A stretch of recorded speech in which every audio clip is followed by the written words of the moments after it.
All right, peace and Black Power family. Welcome to another episode of Do Not's Video via our YouTube channel. It's an honor and privilege to have none other than the two warlords, men of the Most High, here with us. And we're going to do this one time for Israel. It becomes my honor and privilege at this time to introduce the summary, present the others. Chief Priest of Sicarii 1715, Guerilla Hebrew in the building, and my brother, Chief Priest Lion of Israel, Priest Danyaahla is in the building. Shalom, Kings. Shalom, shalom, King. Shalom to you. Peace out.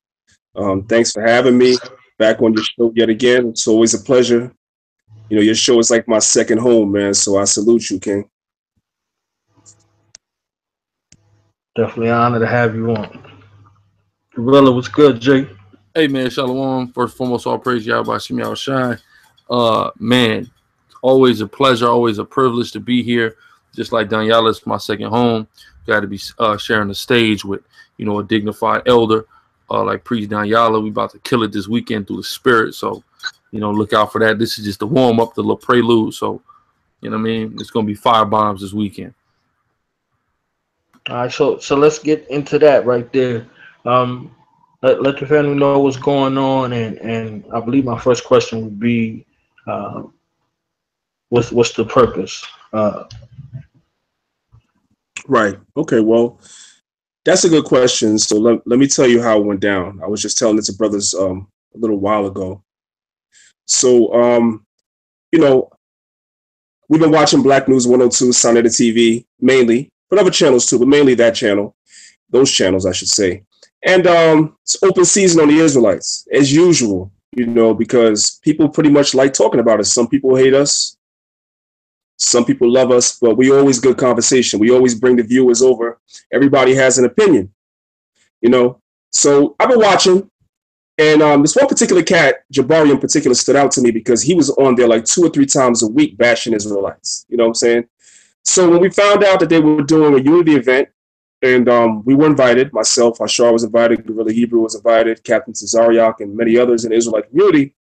Hashar and I said to myself, you know what, the night before their event, we should do an Israelite event, and we should, basically do what they've been doing to us. Like, we should get at Kemet. That way, when we go to the event on Sunday, we could be on an even playing field. Like, they got to really see the flaws that's in that whole Kemetic philosophy. They need to see it. It needs to be held up right in front of their face, like looking into a mirror, so that they can see exactly what's wrong with that philosophy. So we said we was going to do an event. We called up, Hashar was like, you know what, we should invite Sonetta, man. You know what I'm saying? Let him film it. So I was like, cool. So we called him, and as soon as Sonetta heard about it, he was on board right away. He's like, yo, let's do it in Harlem. He's like, I'm going to go to the National Black Theater. I'm going to rent it out. He said, but I want y'all to do your presentation, and I'm going to bring through all the Kemetic brothers that's coming into town, and after y'all give your presentation, then I'm going to have them guys question you. So we already saw the setup right there. We was like, all right, we see what's going on over here. So we said, you know what? Since Guerilla Hebrew is going to be in town, since Tazariak is here, we know Sha'ol is always ready. You know what I'm saying? We said, you know what we're going to do? We're going to do an event where we're going to invite all our brothers to come through, and everybody going to speak Divine Prospect. And we all going to speak on this Kemetic thing, and we're going to put it to rest. So we call the brothers up, and our brothers is with it. So we're going to go in there. And basically, listen, let me say this, right? Anybody that studies ancient history knows that at one time, Egypt was one of the greatest civilizations that ever ruled the earth. They were a superpower of their time, the superpower of their time. We all understand this, so we're not delusional. Our gripe and complaint with Kemet is A, there's way too much romanticism going on. That's A. And B, the lifestyle, the principles that were upheld in Kemet is contrary to the lifestyle and principles that was prescribed to us by Yahweh, the Most High Sovereign God of this universe. Those are our qualms. So that's what we're coming to present. We're not in denial of the fact of the greatness of Egypt at its time, at its peak. We're not in denial of those things. And I think people get the two mixed up. They think because we point out certain things that were going on in Egypt that we're saying that Egypt wasn't great. That would be like us saying that America is not a superpower, that America is not great. America is not great for us. But America at one time was a great civilization. It's not now. It's in decline, but it was. So we're not delusional. I just wanted to say that. So that's pretty much how this whole event got started. We wanted to bring in all the heavy hitters, man. So we got Chief Priest Alazar from the Sicarii coming through. You already know how they do. We've been watching the Sicarii chop up all comers and slice them up into 1,000 little pieces, and all these debates that these brothers is happening. So the brother Sicarii right now, the brother Alzar Baloy, I'm tell you, man, his sword is real sharp, because he been slicing and dicing like a. Let me let the chief priest speak. Go ahead, King. I'm gonna let you speak for yourself. Hey man, the water, man. I appreciate it. I'm humbled by that. You made a powerful point. So I want to bring the scripture out real quick. This Ezekiel 31:18. To whom art thou thus like in glory and in greatness among the trees of Eden? Yet thou shalt be brought down with the trees of Eden unto the nether parts of the earth, and thou shalt lie in the midst of the uncircumcised with them that be slain by the sword. This is Pharaoh in all his multitude, saith the Lord God. So like the brother said, we don't deny Egypt's greatness. The scriptures speak about it. It says, to whom art thou thus like in glory? They say Egypt was one of the most glorious kingdoms ever. So is ancient Babylon. So is ancient Assyria. So is ancient Rome, and also prophetically America. That's all spoken about in the scriptures, and it all came down. So like your brother said, we're not disputing that this was some great place in kingdom at one point in time. But like your brother said, number one, it's romanticized, and number two, we're not them. So the fact that so many of our people are trying to subscribe to their tenets is problematic, because what we need to do, and what our job is as priests of the Most High, is to draw Jacob back to the Father. And Egypt ain't where the Father is. You see what I'm saying? So, you know, that's what it is. We're going to try to, you know, not we're going to try, we're going to, through the spirit and power of Yahweh Shem Yahushua, bring the fire. Okay, it's going to be what you call hashtag Hell Up in Harlem this Saturday, 7 o'clock, National Black Theater is going down. Right. And before that, as usual, Israelite style, you know what I'm saying, One West style, you know, we're going to light the streets up first. We're going to have a mega camp. So you have the Sicarii coming through. You know, you have I Am Israel from Jersey coming through, Apostles of New Jerusalem. Even the House of David said they coming through. My camp, AOC. You see what I'm saying? And probably others. We're going to light up the streets of Harlem, man. We're going to be out there, man, and we're going to be fishing for the Most High's elect through the spirit and power of Yahweh Shem Yahushua, because that is our first job. That is our most primary job in this day and time with all that's going on in the world. And I also want to say this too, man. I know a lot of people, you know, feel as though this Kemetic Israelite thing has been drawn out too long. And to their credit and to their point, in some respects, it's gone on a long time. And now during this Trump administration, with, you know, every 5 seconds, it seems like there's a news break with some breaking news that's going on with this dude. You know what I'm saying? There's a whole lot of things that we need to be talking about outside of this whole paradigm that really and truly we need to talk about it, because the Kemetic brothers ain't talking about this. They ain't talking about this at all.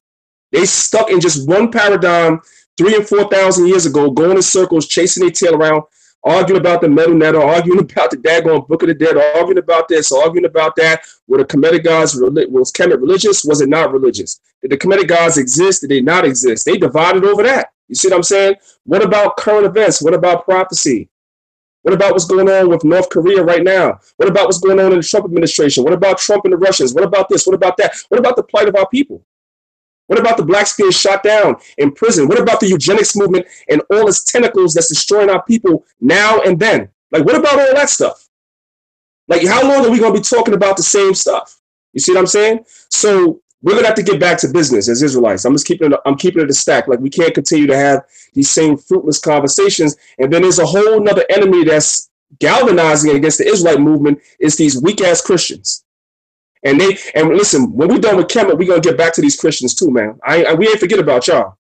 We definitely didn't forget about y'all, because these Christian apologetics are popping up like daggone. They're popping up like daggone. I don't even know what to like make an analogy. They're like weeds in the damn grass, like everywhere, and they all saying the same dumb stuff. You see what I'm saying? They're all spouting and saying the same dumb stuff, but there's a narrative behind what they're pushing. They're pushing this narrative as though we're Africans and we're Hamites. The white man has to push this. This is his last ditched effort, because Israelites have been poaching the Christian church for the last 2 decades that I've been in this truth. So much so that I know that these Christian pastors, they're filling in. The only reason why the Christian community, and I know this is not the topic of the show, but the only reason why the Christian community is really coming against the Israelite movement is because they're getting hit in the pocket. When you think about the tens of thousands of people that are online, maybe hundreds of thousands, maybe even millions of people that are seeing these Israelite videos and are waking up to certain levels of truths concerning what they've been taught in church, that is hitting these Christian pastors where it hurts, and that's the pocket.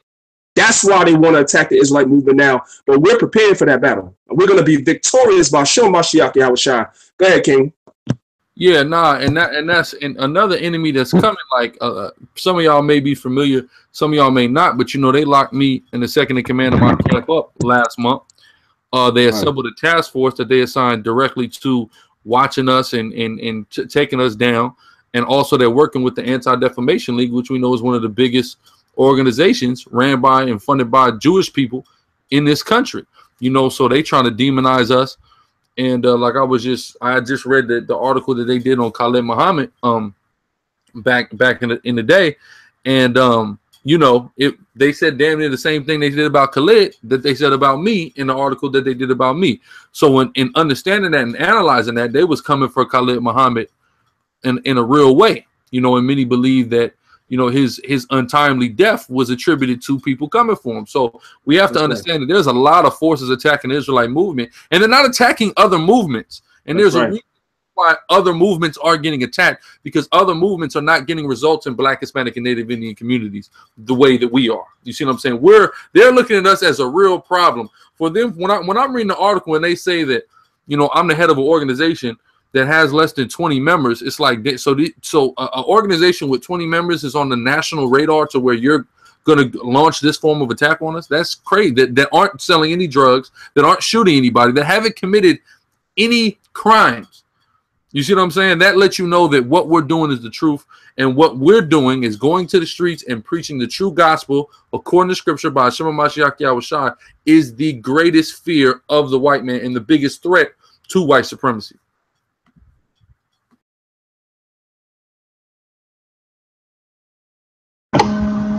I'm on the wrong show. I ain't got no bombs, you know what I mean? After all of that, no bombs, you know what I'm saying? Boom, boom, boom, boom. I just got to throw bombs anyway, you know what I mean? Look just, you know, historically on our timeline, you know, here in the hells and smells of North America. If we just look at it historically, these organizations, they come into existence just like civilizations come into existence. They come into existence, they have a rise, and then they have a decline. And when they decline, they're surrounded and they're infiltrated and they destroyed. So if we look at what we have in the hells of North America, we have remnants of organizations from, you know, a time that existed. And people are still holding on to those memories, you see what I'm saying, thinking that they're in the same place where they once were. You know, I really don't see it. What I see is the opposite. I see people trying to hold on to things that are lost, and the things that are now making concessions. There were hard line organizations and groups of people.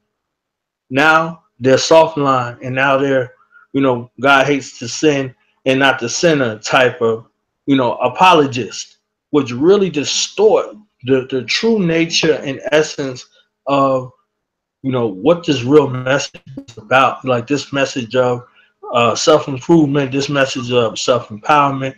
And Israel never changed their story and never, you know, made concessions. You see what I'm saying? So the fact that concessions are not being made, and in the room that made all of these organizations cower, you know, in regards to homosexuality and these up and the like, this is what's being produced. This is what's being represented, and this is what's being pushed. You know, like people are not openly taking these strong stances in regards to the maladies that are afflicting our people. But we see Israel. We see Israel strong. We see Israel out there pushing the line. We see Israel calling the white man the devil that the Bible speaks of. Everybody had a claim, but they done vacated as a late. So our number one enemy, our number one threat, and also the characteristics and behaviors of that beast, you see what I'm saying, are not being addressed. So I'm very glad in my heart. That's why I always open my doors to Israel, because Israel is out there on the highways and the byways, repping and pushing the hard line. So I never seen neither one of my brothers, you see what I'm saying, falter on that point, or and working with the people that these churchified folk that got that didn't walk past. You see what I'm saying? The forgotten, the passed over. You see what I'm saying? Working with the brothers and sisters, trying to get them off drugs and out of the gang life and all of that. You see what I'm saying? So this is real life, and you're doing things in the right spirit. So I mean, this is a continuation. You see what I'm saying? So I always open my doors to my brothers. You know what I'm saying? Guerilla Hebrew, you know, my camp Sicarii, 17 to 15. You know, my brother Priest Danyaahla, man, Lions of Israel. You know, always been real with me. You know what I mean? And the like. You know, there's some other brothers. You know, from ALC. You know, the true Israelites. You see what I'm saying? So. I just wanted to, you know, make that public statement to my family. I already know what it is. Ain't nothing but love. You know what I'm saying? This is one time for Israel. So with this thing that's on the eve, y'all gotta think of you know, bringing a whole nother spirit the day before some other stuff is supposed to happen. You know what I'm saying? So this is something that I noticed. You know what I mean? And you know, cats be acting like they ain't afraid. They afraid. You know what I mean? They be afraid. You know what I'm saying? They watching and trying to check and see what's going on. You know what I mean? So maybe y'all can speak to that. And what I would say from these debates, and I definitely want y'all to take. I see the response. You see what I'm saying? I see, you know, brothers and sisters are studying, brothers and sisters are researching. You know, how is that impact in regards to, you know, brothers and sisters coming into the truth based off of these exchanges? You know, because just like you said, these things are going all over the planet. You know what I mean? And whether people want to acknowledge it or not, around the planet, whether you plan to stay here in the hells of North America or branch out or anywhere on the planet, you gotta deal with Israel. That's right. Well, let me address what you just said. The first thing is this, right? It wasn't our intention to cause division the day before a unity conference. That wasn't the intention in which that Hashar and I decided to do a lecture. It was more of a sense of, you know, we already knew that when we went there that Sunday, that regardless of all this unity talk, listen, there was debates at Dr. Sabi's memorial. Okay, we was in there debating. People saw that me and Prince York almost, you know what I'm saying, almost got into it with him and his security, whatever them dudes was. You know, we don't saw that to kind of rile it up a little bit. You know what I'm saying? You know, because it was supposed to be a memorial for Dr. Sabi, but he said he wanted to turn it up a little bit. Anyway, the point is this, right? That it wasn't intended for it to be something to rile people up, but we knew that when we went there on that Sunday, that regardless of anything, these Kemetic brothers specifically, they just love to argue. They just love to argue. They love to debate, and they feel like they have the upper hand in everything because what they do is they control the narrative. By controlling the narrative and always putting the Bible on trial, they never have to answer the questions that are out there concerning the problems that we have with Kemet. When Kemet was a great civilization on this earth, there are a lot of issues that need to be dealt with. On trial debate, let's keep it a stat. Hashar and Nasi presented about 40 to 50 slides with accusations. These dudes answered about 3 or 4 that day, and there's questions about the 3 or 4 answers that they gave. And they run around and tell everybody how they won a debate, that they left all those accusations on the table, that they never answered to this day. But because Brother Sanetta, that we love the brother and everything, he has the largest platform. So therefore, he controls the narrative. He can say that he won, and people will listen to him because he has the largest platform. So getting back to what you asked, the reason why we decided to do this this lecture was for us to present the flip side and to show the world that Kemet is not the answer if you reject the Bible. You should just run and become a Kemite or whatever like that. No, you got to take a really good look at Kemet. And if you look long enough, you ain't going to want to mess with that stuff either. Now, I'm going to say this, right? Like I said before, Kemet was a great society, but there's real issues there. And like Guerilla Hebrew said, We're not Kemetic, all right? And so also this last thing, and I'm going to concede the mic to the Guerilla Hebrew, probably the most important reason why I feel like we need to do this is because I get so many inboxes from brothers and sisters that say that by us engaging these brothers and sisters that are dealing with the Kemetic philosophy, that we've helped a lot of them. We answer a lot of lingering questions that they might have had or doubts that they might have had. We've actually answered those questions by doing some of these lectures, answering some of the fuckery. I'm just going to call it what it is. I apologize if I'm not allowed to say that word in your show, but answering a lot of the fuckery that we see out here. Like, for instance, I'm going to give you this quick example, and I'm going to concede to Guerilla Hebrew. There's this group on Facebook called Israelites versus the Kemetic Science, whatever dumbass group it is, right? And so, I see these dumb posts day and night from these dudes attacking the Bible. So I saw one post today. I said, you know what, man? I normally don't even engage in debates on Facebook, but I'm going to answer this nigga. So he went to Wikipedia and took a screenshot, right? He typed into Google, when was Christ born? Into Google, right? So it brought up a Wikipedia article, and he took a snapshot of it, right? And in the snapshot, it says in Wikipedia that Christ was born 4 BC, right? So his argument was, if Christ was born 4 BC, and BC means before Christ, how could Christ be born before himself?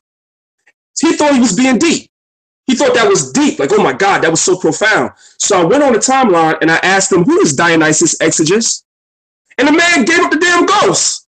Dionysius Exiguus lived in the 6th century AD. He created what you know today as BC and AD. That is a creation that was created 600 years after Christ walked on the daggone scene. So it's a stupid question. Christ was not born no daggone 4 BC. That's something that was created way later, hundreds of years later. So you have to know what the hell you're talking about before you ask stupid questions. So I say all that to say that by us engaging these brothers to a certain degree, it's helping a lot of people. You see what I'm saying? Because all they really deal with is meme scholarship. You see these stupid memes that pop up all over the damn place, asking stupid questions that have already been answered 100,000 times. And I could go on and on and on and on. Servants, obey your masters. That scripture is totally taken out of context. Totally taken out of context. First of all, there was not chattel slavery going on during the time of the Apostle Paul, where he was writing letters to. I mean, it's just stupidity. It really is, But I'm gonna concede to Guerilla Hebrew. Go ahead, King.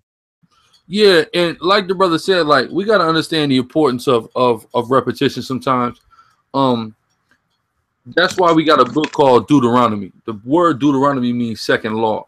And all Deuteronomy is doing is repeating what's in Exodus, right, Leviticus, and Numbers. You see what I'm saying? So a lot of times we got to deal with repetition because that's how you got to get through a Negro skull sometimes. Like, this could be likened to also within the Israelite community, you have a Negro-only movement, a movement that excludes the Latino and Native Indian brothers of North, Central, and South America. And a lot of times they also operate off of meme scholarship. Oh, how is this guy Israelite, blah, blah, blah. But oftentimes these guys have never picked up a history book. They don't understand that Deuteronomy 28 and 68 applied to the indigenous peoples of the Americas before it applied to the Negroes that was in West Africa. You see what I'm saying? Like, nobody even deals with that type of stuff. A lot of the history, they don't tell you that they had indigenous and Negroes side by side on plantations in hardcore bondage. They don't tell you any of this stuff. You see what I'm saying? So, it's important that we answer the madness that goes. Like, some stuff is just like, I just can't let you say that. You see what I'm saying? Like, you're not going to keep saying that and it not go check, because what you're doing is purposely deceiving masses of people when you have their attention. And, our mission, what we're sent out, is to be about the truth. Hamashiach told us the truth shall set us free. So we're just going around giving our people the truth to set them free, so they're not captive to any lie, be it a Eurocentric lie or Afrocentric lie. That's our purpose. You see what I'm saying? So, that's why we spent so much time engaging with, and dealing with this stuff. And, it's been a lot of time, but in certain instances, it ain't been but so many times. You see what I'm saying? How many times have we dealt with Christianity on the streets when we teaching? We've dealt with that far more than we've dealt with this Kemet crap. You see what I'm saying? So, it's necessary because a lot of our people are getting swept up in that spell. So we got to combat it in the spirit. We dealing with spiritual warfare pursuant to Ephesians 6. Yo, Chief Priest, let me just add on to what you just saying, right? Check this out, right?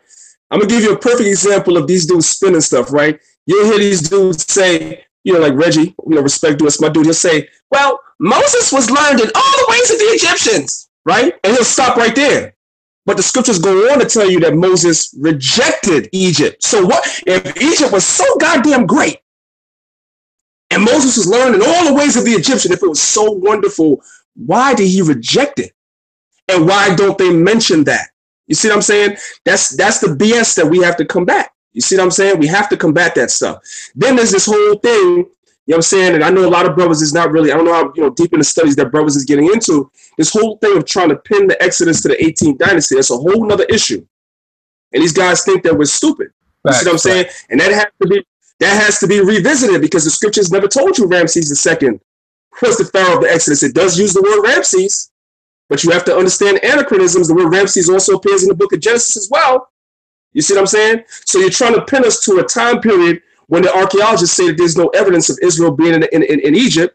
And then afterwards, remember, Israel went and wandered for 40 years. Then they went to Jericho, blah, blah, blah. They're saying at that time period, during that age, there's no proof of no city being burned down, blah, blah, blah, whatever, because they're purposely placing this stuff in the wrong time periods. Then we get to the whole thing about Christ being mythological. Like, I could go on and on and on and on and on with this bullshit while we have to deal with it. This whole thing about relegating Christ to the realm of mythology. We have to ask these brothers, when did that philosophy come on the scene?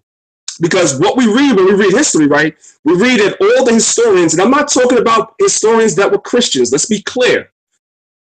I'm not talking about historians that were Christians. Yes, some of them were Christians, but I'm not just talking about Christian historians because they're going to try to put me in that little pretty box and I'm going to bust out of it. The early historians between the first century to 2 centuries of Christ being on the earth, none of them said he was mythological. None of them. You can find hundreds of historians that said that Christ walked the earth, and I could run down lists to you. You got Lucius of Samosata, you got Celsus, you got Josephus, you have Pliny the Younger. You have all these guys. Christ walked the earth. Where was the talk within 100 years of Christ walking the earth? Where was the talk amongst historians that was a myth? Where's that?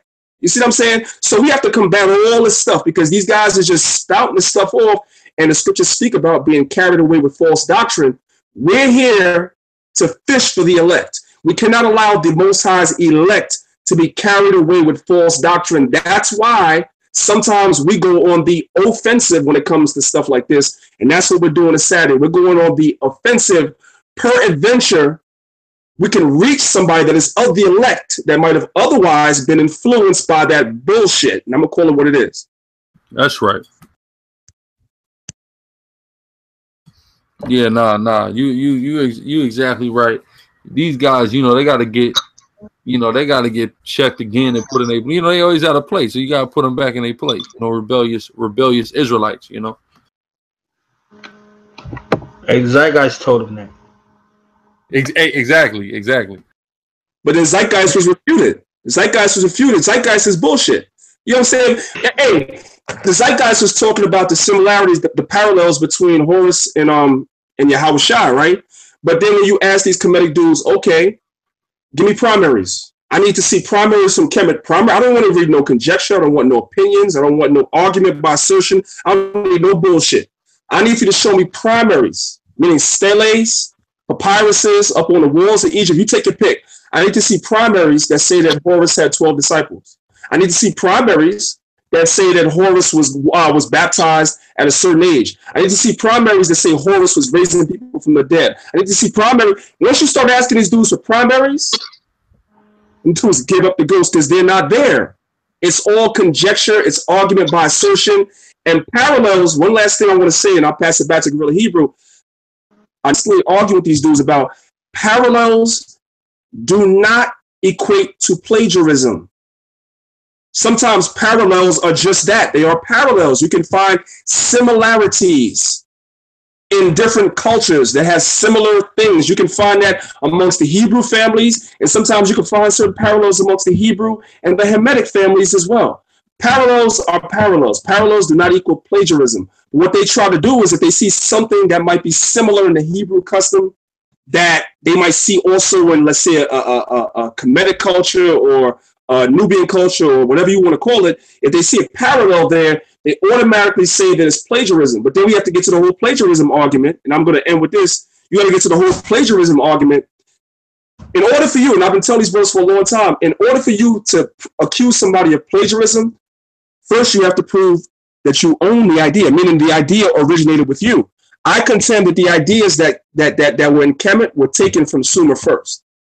So I can't plagiarize from Kemet if Kemet took stuff from Sumer. I can't plagiarize from you because you didn't own it to begin with. You see what I'm saying? Just like the Greeks took certain things from Egypt and made all the Egyptian gods white. They took the whole pantheon of Egyptian gods and changed them from being animals and stuff and made them into men because the Greeks didn't believe in worshiping animals and that whole thing, whatever like that. Those are nothing but the Egyptian gods, which were the Babylonian gods before that. So, I mean, it's a whole lot of stuff, man. You know, we could go on and on. I know Guerilla Hebrew can go on and on all night, man. It's just a lot of BS, you know, and we'll continue to attack the BS as we see fit. But we realize that the Most High didn't call us into this truth just to argue against scoffers. Like, there's real work to be done. And those brothers, man, I commend those brothers, especially brothers like the Guerilla Hebrew, who has come in such a short time. The brother been in the truth about 8 or 9 years, but in a short time has become a chief teacher and a chief leader in Israel that everyone recognizes, including myself and many elders. We recognize that this brother, the spirit of Yahweh Shem Yahweh Shai, is on his brother and his second in command, the deacon, and all them brothers, man. And I salute these brothers. And this is a day that I've been waiting for 26 years, man, when the next generation of Israelites would come in and proverbially take the daggone bull by the horns and go forward. So I support this brother, man. I'm going to say this, man. I'm getting old now, so I'm saying I'm about to be able to, you know what I'm saying, just call the young brothers and like, yo, man, just go ahead and do that damage, but I can fall back. Not fall back as though I ain't going to be teaching, because, you know, I say that, next thing I'm going to see a video on, you know, from a certain camp, like, yeah, I'm taking a break. So I'm not saying that. I'm just saying, like, yo, you know, most I call young men because they strong, man. So I salute and I support these brothers, man. Like I said before, man, you know, anybody that's watching, make sure y'all subscribe to Sicarii 17, 15. I'm not saying it because the brothers on the phone, but these brothers is putting in real work. They're putting in real work, and they are proof that they've taken the doctrine that was brought forth by the elders that I came up under, and they're putting the doctrine under the microscope and allowing the doctrine to be criticized and dissected, and through the power of Yahweh Shem Yahweh Shai, the Most High has proven this doctrine to be the truth. So I say, man, we're taking on all comers, man. We're taking on all comers. Go ahead, Cam. Yeah, that's right, man. I greatly appreciate it. I'm greatly humbled, you know, by the words of the elder Danyaahla. He's 26 years. He's been doing this in the spirit and power of Yahweh Shem Yahweh Shai. So, but like you said, that's our job. All the Israelite brothers, you coming up, you just come into this thing, or you just came in, you know, within the last, like the brother said, about 8, 9 years for myself. Like, you know, it's our job to see, okay, they've been paving the way. Okay, boom, get that baton and just take off. You see what I'm saying? Because we building the kingdom. You see what I'm saying? So like I was just explaining to the Akim the other day, like, you know, going all the way back 1969, Abba Bivens start building the bricks. Then you had the next generation come build the bricks, which is, you know, the Yeshayas, the Ariyahs and whatnot, the Marshals, the Iquabs. You know what I mean? Then you got the next generation, which, you know, is the Danyaahlas. You understand what I'm saying? Even Tahar, the great millstone, Yohana, that generation that came in. You see what I'm saying? Mid 80s going into the early 90s to priest Danyaahla. Now you got our generation coming in. We got brothers coming in now that's in another generation. You see what I'm saying? So we're in a time where brothers need to really everybody just put the bricks in the temple. Put the bricks on the temple until it's built. Period. It's all our job. We the builders. You see what I'm saying? That's why, you know, when brothers rejected Yahweh Shai, he's the stone that the builders refused. You see what I'm saying? Now we know better, so now what are we doing? We building. We putting in bricks, you know, through the spirit and power of Yahweh Shem Yahweh Shai. So that's what we need to do, because people are trying to hinder the construction of this temple, and anything contrary to the construction of this temple is attempting to hinder the construction of this temple. Any brother that's wasting his time in some comedic madness is supposed to be building this temple with you. So it's our job to save them from that, save any brother that's up in some type of any form of Christianity, especially this apologetic madness. They trying to be conscious Christians, ones that actually do study the Bible and try to come with all these various angles. You know what I'm saying? Right. It's crazy. We got to all these brothers need to be building the temple, period. So get them to build. That's our job. How we need to hire construction workers, man, you know.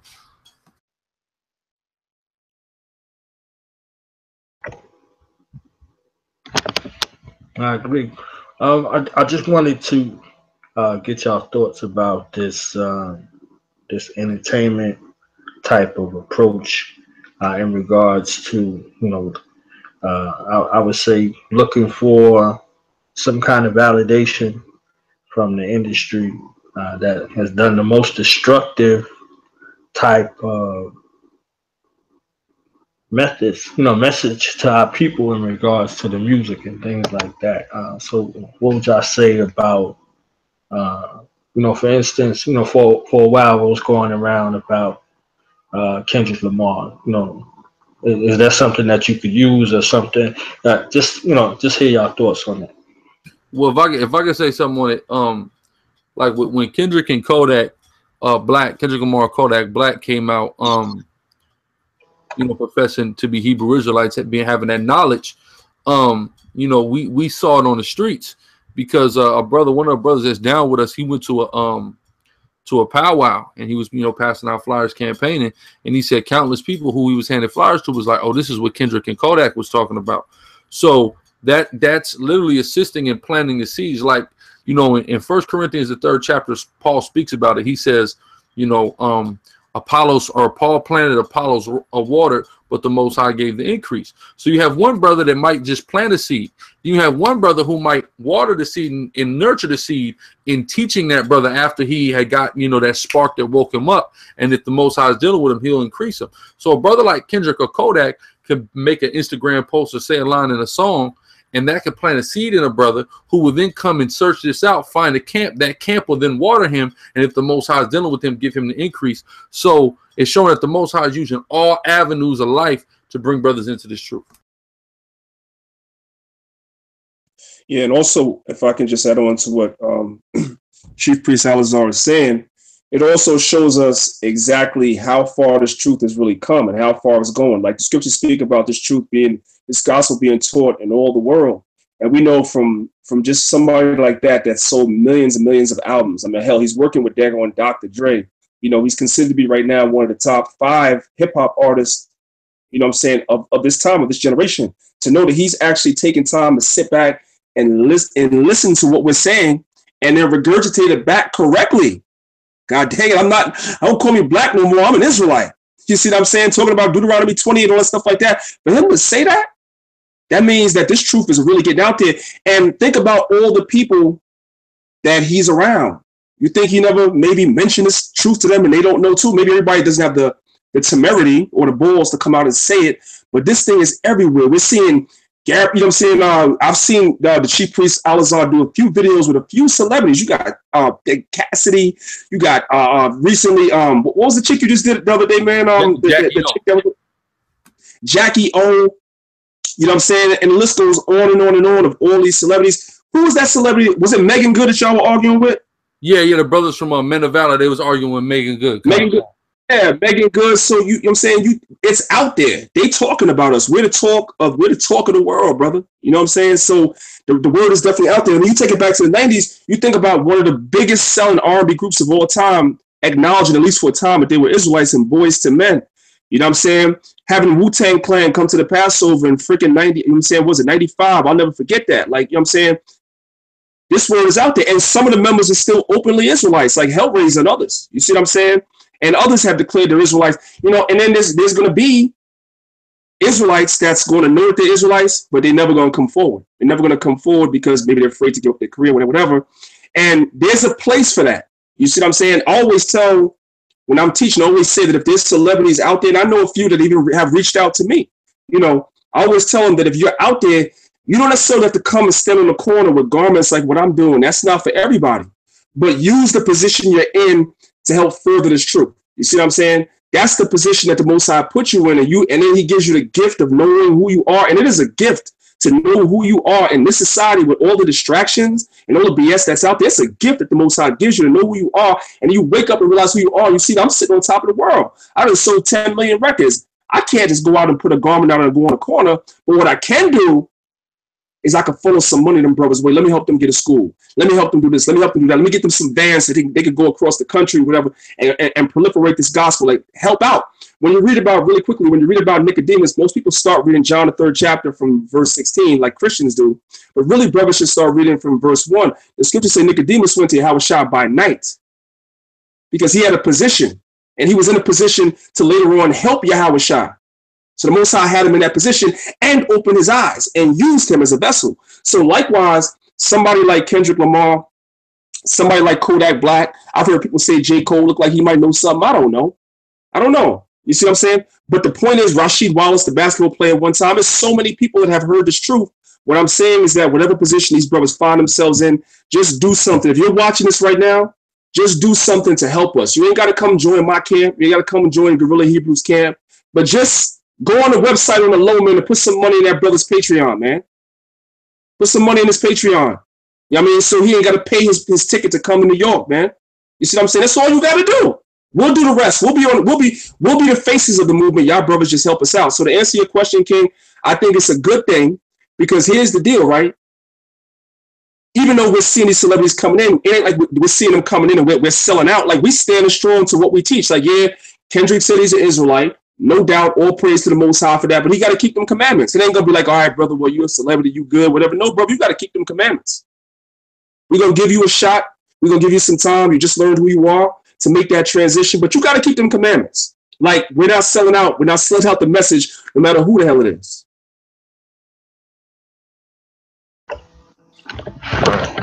Just wanted to thank y'all for your time. I know we got time constraints. I know my brother got to travel. So I just give y'all opportunity for final thoughts. And just lastly, what takeaways, for the family coming out? Is it going to be a way for us to view it via live stream, anything like that? Any of the pertinent information in regards to where the event is going to be held at, one more time for the family too. The event is going to be held at the National Black Theater. There's a lot of different rooms in the National Black Theater, so I myself am not even sure what room is going to be there. Sinetta said he's going to be live streaming it on his channel, Black News 102. Divine Prospect said he's going to be live streaming it on Kingdom Harbinger Ministries. I'm going to film it myself just in case some of the video ends up on a cutting room floor. I'm going to film it myself to make sure that we have all of it. We'll definitely go up on Maccabees, and I'll be getting interviews from all the brothers. And basically the takeaway going forward is that Israel, we are not Egyptian, we're not Kemetic, we are the Israelites, we're the Lord's chosen people. We are the people that the Bible says if we didn't keep the commandments, we'd be under these curses, and these curses would be a sign that we are the people. You see what I'm saying? And that's all the validation that we really need. We got to come back, keep these laws, statutes, and commandments as a nation of people, not just as individuals, but as a nation of people. And the Most High will deliver us from our enemies overnight. That's the message. But in order for us to bring some of our more hard-headed people, snap them out of that daggone trance that they're in, we're going to have to make examples out of these Kemetic brothers. But it's still all love. So with that, this is your brother Danyaahla, Lions of Israel. I'll see y'all Saturday. I'll see y'all Sunday if it be the Most High's will. I say shalom.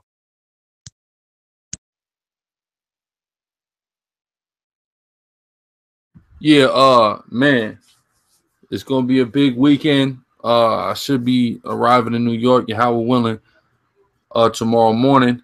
We hitting the ground running. But that peak, the highlight of the weekend is definitely gonna be Saturday night, 7 o'clock, National Black Theater in Harlem. Okay, where myself, Priest Danyaahla, Brother Sha'al, Divine Prospect, and of course the mighty Captain Tazari ISU BK. We getting ready to really set it off, set that stage ablaze. It's going to be held up in Harlem. So I don't know how people have been asking me, how can we watch it? Listen, I don't know all the particulars. I just know I got to show up. All right, that's all I know. So the plan is to show up through the spirit and power of Yahweh Shem Yahweh Shai, and I'm greatly looking forward to it. I appreciate my brother, Knowledge Born of Law, for having me on the platform. This is a very powerful platform, and it's my second home. With that, all praise Yahweh Shem Yahweh Shai. Shalom.